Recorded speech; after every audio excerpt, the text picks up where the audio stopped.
Governor Abbott is preparing for Monday night's State of the State address. Earlier in the program, we showed you some of the priorities we expect him to highlight in the speech. But Texas Democrats have a different vision for the state than Governor Abbott. For that perspective, politics reporter John Engel spoke with Julian Castro. He's a former Obama cabinet member and former presidential candidate from Texas. Castro shared his insight about where the state stands and where he believes it needs to go next. I think a lot of people are concerned about their daily lives. A lot of parents that have kids that should be going to normal school, but because of the pandemic, learning has been scrambled. These kids are trying to learn remotely. I think as a parent, I recognize that they're probably not learning as well as they could.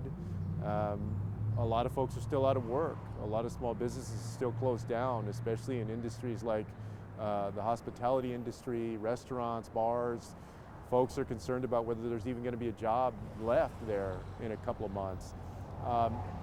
And of course, people are concerned about their health. Folks want to know when they're going to be able to get a hold of that vaccine.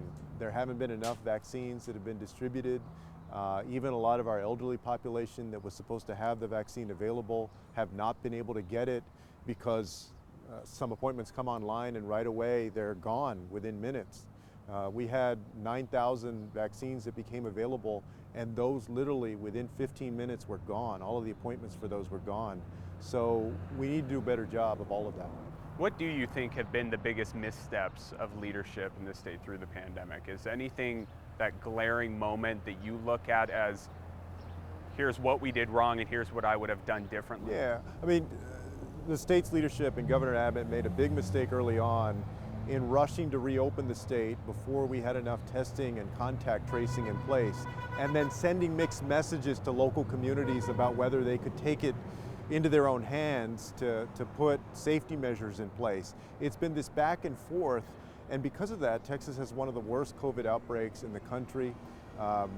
35,000 Texans have lost their lives. So many people are still out of work because we didn't have that strong leadership. Where do you see the trajectory of Texas politics, given what we saw in Georgia, the evolution we've seen there? We know the demographics are changing here, but seats aren't flipping yet. The state isn't flipping yet. Do you see that as a possibility in Texas in the near term, or is that a longer shot goal?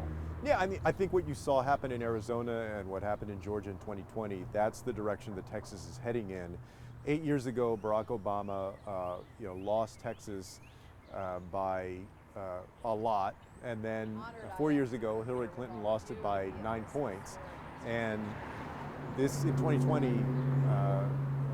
Joe Biden lost it by 5.8 points, almost 6 points. So what you see in the state is that it's trending toward being a very competitive state. It's trending toward being what Arizona and Georgia are now, and that's because I think people have recognized the shortcomings of the Republican Party and where it stands today, especially during the Donald Trump era, and also during the Greg Abbott era here in Texas and Dan Patrick. They see that we can do a lot better. Julian Castro, thank you. We've been coming to you from outside the Texas Governor's Mansion this week. For the first time in history, Governor Greg Abbott will deliver his State of the State address outside of the Capitol and on primetime television. Nexstar stations across Texas like this one will broadcast and stream the address live starting at 7 o'clock Central Monday night. Our broadcast will also include in-depth analysis of the address and the Democratic response. Thank you for joining us for State of Texas. I'm Josh Hinkle. We'll be back next week to bring you an in-depth look at Texas politics. Have a great day.